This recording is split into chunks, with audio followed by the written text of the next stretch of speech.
From Rags to Riches, the extraordinary journey of three sisters who revolutionized fashion retail. Welcome to the Black CEO Podcast, where we explore the untold stories of entrepreneurial triumph against all odds.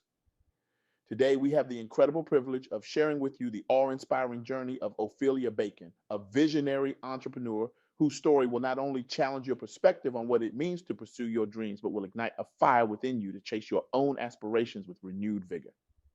I recently had the honor of sitting down with Ophelia, and let me tell you, her story left me speechless, inspired, and ready to conquer the world. Ophelia Bakon isn't just a successful businesswoman, she's a beacon of hope, a testament to the power of perseverance, and a living example of what happens when you dare to dream big and work tirelessly to make those dreams a reality. Her impact on the world of fashion retail is immeasurable, but it's her impact on the lives of aspiring entrepreneurs that truly sets her apart. So buckle up, my friends, because we're about to embark on a journey that will challenge everything you thought you knew about success, failure, and the indomitable human spirit. Let me ask you this. Have you ever stood at the precipice of your dreams, heart pounding, palms sweaty, wondering if you have what it takes to leap? Have you ever felt the exhilarating mix of terror and excitement that comes with pursuing something you've never done before? If you have, then you're about to find a kindred spirit in Ophelia Bakon and her sisters. The year was 1982. Ronald Reagan was president. E.T. was phoning home in theaters across America. And three sisters, Ophelia, Evelyn, and Wanda Bakon, found themselves at that very precipice we just talked about. With absolutely zero retail experience between them, they made a decision that would not only change their lives forever, but would also leave an indelible mark on the fashion industry. They decided to open a women's clothing store in Boston. Now, I know what you're thinking. Three sisters with no retail experience opening a store, that's not just crazy, that's certifiably insane. And you know what? You're absolutely right. It was insane. But here's a little secret about success. Sometimes it's the insane ideas, the ones that make people raise their eyebrows and question your sanity, that lead to the most extraordinary outcomes. Imagine for a moment, if you will, pooling every penny of your life savings. Now, imagine going a step further and cashing in your life insurance policy, all to finance a dream that on paper looks about as stable as a house of cards in a hurricane. That's exactly what the Bakon sisters did. They had no idea how to begin the process of opening a store. They didn't know the first thing about fashion merchandising or inventory management or any of the thousand other things you need to know to run a successful retail business. But here's where the magic happens. Instead of letting their lack of knowledge paralyze them, they did what any smart entrepreneur would do. They sought advice. They marched into the Small Business Administration, probably looking like deer in headlights, and said, "We want to open a store. Where do we start?" And start they did. After months of research, planning, and probably more than a few sleepless nights, they finally opened the doors to Nouveau Fashion Gallery. Now, when I say open the doors, I'm being a bit generous. Their first store was a mere 300 square feet on the third floor of an office building. To put that into perspective, that's about the size of a small studio apartment, or for my New York friends, a luxury penthouse. But for the Bakon sisters, it wasn't just a tiny space in an office building. It was their castle, their kingdom, their launch pad to success. Can you imagine the excitement they felt picking out the perfect furnishing for their little boutique? The anticipation as they prepared to stock their shelves? The nervous energy as they waited for their first customer? But here's where it gets interesting. When it came to wholesale buying, they were completely baffled. They had no idea how to navigate the complex world of fashion merchandising. They were like fish out of water, flopping around on the deck of a ship they didn't know how to sail. But did they give up? Did they throw in the towel and say, "Well, we tried"? Absolutely not. They dove headfirst into more research, which led them to the fashion mecca of 7th Avenue in New York City. After countless trials and errors, after probably more no's than they cared to count, they finally found the perfect showroom for their needs. Now, let me tell you, this journey wasn't a smooth sail on calm seas. It was more like whitewater rafting without a paddle. But that's where the magic of collaboration comes in. Each sister brought her unique expertise to the table. Ophelia had a background in marketing, Evelyn in law, and Wanda in bookkeeping. They pooled their talents, creating a powerhouse team that was ready to take on the world of fashion retail. It's like they were the Avengers of the fashion world, each with their own superpower coming together to save the day, or in this case, to build a successful business from the ground up. But let me tell you, success didn't come overnight. Oh, no, it was more like success came after 1,000 nights of hard work, determination, and sheer grit. They promoted their business through home fashion shows, which sounds quaint now in the age of Instagram influencers, but back then it was innovative marketing at its finest. These home fashion shows led to fashion show productions for other businesses and colleges. They appeared on local television, in newspapers, and even caught the attention of Essence magazine, which featured their business in 1982. Can you imagine the excitement, the validation? Here they were, three sisters who started with nothing but a dream and a tiny office space being featured in a national magazine. But despite these early successes, growth was slow. So slow, in fact, that the business couldn't support three salaries. Now, this is the point where many people would have thrown in the towel. They would have said, well, we gave it our best shot and gone back to their day jobs, but not the Bakon sisters. Oh no, they were made of sterner stuff. Evelyn and Wanda continued their day jobs, coming to the store afterward. Their determination was unwavering, their commitment unshakable. They were like three Titanics, refusing to sink, even when faced with an iceberg of challenges. In 1985, they took a leap of faith that would make even the most daring entrepreneurs' palms sweat. They moved from their cozy little office space to Copley Place Mall. Now, for those of you who aren't familiar with Boston, this was a big deal. Copley Place's anchor store was Neiman Marcus. This wasn't just a step up. This was like going from playing in your garage to opening for the Rolling Stones. The Bakon sisters were ecstatic, filled with hope for their future. But here's the catch, and isn't there always a catch? The space they secured was off the beaten path, on the side of the mall with very little foot traffic. It was like being invited to the party of the year only to find out you're seated at the kids' table in the basement. Can you imagine the disappointment, the fear, the oh no, what have we done moment? But the sisters didn't let this setback defeat them. They hung in there, hoping and praying for their store to survive. And you know what? Their loyal following helped them weather the storm. Fast forward to 2015, 30 years after moving into Copley Place, 30 years of ups and downs, of triumphs and setbacks, of moments of doubt and flashes of brilliance. The sisters finally secured a spot in the epicenter of the mall. This was the turning point they had been dreaming of since the beginning. They expanded their merchandise, and suddenly their client base went international. They were selling to customers from Europe and the Middle East. Now let's pause for a moment and really let that sink in. Three sisters who started with nothing but a dream in a tiny office space were now running an international fashion boutique in one of Boston's premier shopping destinations. If that's not the American dream in action, I don't know what is. For 35 years, Nouveau Fashion Gallery stood as a testament to the power of perseverance, sisterhood, and unwavering belief in a dream. It was a beacon of hope for aspiring entrepreneurs, a shining example of what can be achieved with hard work, determination, and a little bit of sisterly love. But then, as we all know, 2020 happened. The COVID-19 pandemic hit. And after more than 3.5 decades, the Bakon sisters had to close the doors of their beloved store for the last time.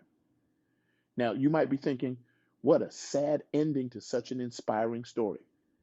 But let me challenge that thought. Is it really an ending? Or is it simply another chapter in a much larger story of resilience, adaptability, and the indomitable human spirit? You see, the Bakon sisters' journey teaches us so much more than how to run a successful business. It teaches us about life, about dreams, about the power of believing in yourself, even when the odds are stacked against you. First, let's talk about determination and resourcefulness. The sisters faced numerous challenges: lack of experience, difficulty in wholesale buying, unfavorable store locations. But at every turn, they found a way to overcome. They didn't just accept their limitations, they actively worked to expand their knowledge and skills. When they didn't know how to do something, they learned. When they faced a setback, they pivoted. It's like they were playing a real life game of whack-a-mole with challenges popping up left and right. But instead of getting overwhelmed, they just kept swinging, kept adapting, kept moving forward. This leads me to my second point: the power of collaboration and diverse skill sets. Each sister brought something unique to the table. Ophelia's marketing skills, Evelyn's legal knowledge, and Wanda's bookkeeping expertise created a well rounded team, capable of tackling the multifaceted challenges of running a business. They didn't compete with each other, they complemented each other. And in doing so, they were able to achieve far more than any of them could have alone. It's like they were a fashion forward version of the Three Musketeers, all for one and one for all, but with better outfits. Finally, let's talk about adaptability and resilience. The retail industry is notoriously volatile, and the Bakon sisters navigated its ups and downs for over 3 decades. They moved locations, expanded their merchandise, and even tapped into international markets. And when faced with the ultimate challenge, a global pandemic, they made the difficult but necessary decision to close their physical store. But remember, closing a store doesn't mean closing the book on your dreams. It simply means turning the page to a new chapter. The Bacon sisters story isn't over, it's just taking a new form. Now, I want you to think about your own life, your own dreams. What's holding you back? Is it lack of experience, fear of failure, uncertainty about the future? Whatever it is, I want you to remember the Bakon sisters. Remember how they started with nothing but a dream and the willingness to work hard. Remember how they faced setback after setback but kept pushing forward. And here's the most important part. I want you to take action. The Bakon sisters didn't just dream about owning a store. They took concrete steps to make it happen. They pooled their resources, sought advice, conducted research, and then they took the leap. So, what's your leap? What's that one step you can take today towards your dreams? Maybe it's enrolling in a class to learn a new skill. Maybe it's reaching out to a mentor in your field. Maybe it's finally writing that business plan you've been putting off. Whatever it is, do it. Take that step. Because here's the truth. The journey of 1,000 miles begins with a single step, but you have to be brave enough to take it. And as you embark on your journey, remember this: put God first, don't give up, and understand that consistency and perseverance are everything. When you let go and let God, miracles happen in ways you couldn't imagine. When you keep believing, you'll discover tools inside you that you didn't know you had. The Bakon sisters story isn't just about fashion or retail. It's about the power of dreams, the strength of sisterhood, and the incredible things that can happen when you refuse to give up. It's about recognizing that success isn't always a straight line, but a winding path full of unexpected turns and breathtaking vistas. But let's not stop there. Let's look at some other examples that reinforce these lessons. Consider the School of Fashion Design in Boston. Founded in 1934, smack dab in the middle of the Great Depression, this institution has weathered economic downturns, world wars, and seismic shifts in the fashion industry. Much like the Bakon sisters, the school faced numerous challenges, but instead of folding under pressure, they adapted. They continuously updated their curriculum to meet industry demands, incorporating new technologies and specializations. They moved from their original location to a permanent building on Newbury Street in 1968, mirroring the Bakon sisters' move to Copley Place. And when the COVID-19 pandemic hit, they pivoted once again, adapting their teaching methods to the new reality. The result? The school has become a leading institution in fashion education, with alumni who are industry leaders, not just in Boston, but in New York and globally. It's a testament to the power of adaptability and the importance of continuous learning, lessons that the Bakon sisters exemplified throughout their journey. Or consider the Museum of Fine Arts in Boston. In 1930, they established the first curatorial department in any American museum devoted to textile arts. Talk about being ahead of the curve. They faced challenges in building their collections, but instead of giving up, they persevered. They acquired significant collections like the Carrie Lehman collection in 1938 and the Elizabeth Day McCormick collection. Today, the museum is a global leader in textile and fashion arts, with a collection of over 30,000 objects. Their commitment to design reform and education through the study of textiles has had a profound impact on the appreciation and understanding of fashion as an art form. These stories, along with the Bakon sisters' journey, illustrate a crucial point. Success is rarely, if ever, a solo endeavor. It's about collaboration, about learning from others, about being part of a larger community or ecosystem. The Bakon sisters didn't succeed in isolation. They were part of a vibrant fashion scene in Boston, a scene that included educational institutions like the School of Fashion Design and cultural powerhouses like the Museum of Fine Arts. They drew inspiration from this ecosystem, contributed to it, and ultimately helped shape it. So, as we wrap up this episode of the Black CEO podcast. I want to leave you with this thought. Your dreams are valid, your aspirations matter, and you have within you everything you need to make them a reality. The road may be long, it may be challenging, but as the Bakon sisters showed us, it's a journey worth taking. Remember, success isn't about avoiding failure, it's about learning from it, growing through it, and emerging stronger on the other side. It's about surrounding yourself with people who believe in you, who complement your skills, and who will stand by you through thick and thin. As you go about your day, I challenge you to channel the spirit of the Bakon sisters. Face your challenges head on, be resourceful, collaborate with others, and above all, never, ever give up on your dreams. But don't stop there. Look around you. Who are the people in your community doing extraordinary things? What institutions or organizations are pushing boundaries and creating opportunities? How can you learn from them, contribute to them, and ultimately become a part of the ecosystem that nurtures the next generation of dreamers and doers? Because here's the thing, your success isn't just about you, it's about the impact you can have on others. It's about the doors you can open, the paths you can pave, the inspiration you can provide. The Bakon sisters didn't just build a successful business, they became role models for countless aspiring and entrepreneurs. So I challenge you to think bigger. Dream not just of your own success, but of the success you can inspire in others.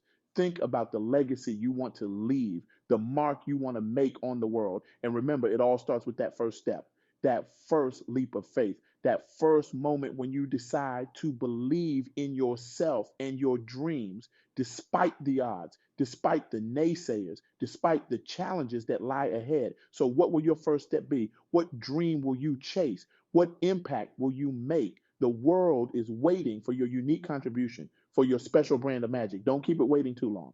Thank you for joining us on this journey of inspiration and empowerment. Now go out there and make your dreams a reality. The next success story we talk about on this podcast, it could be yours.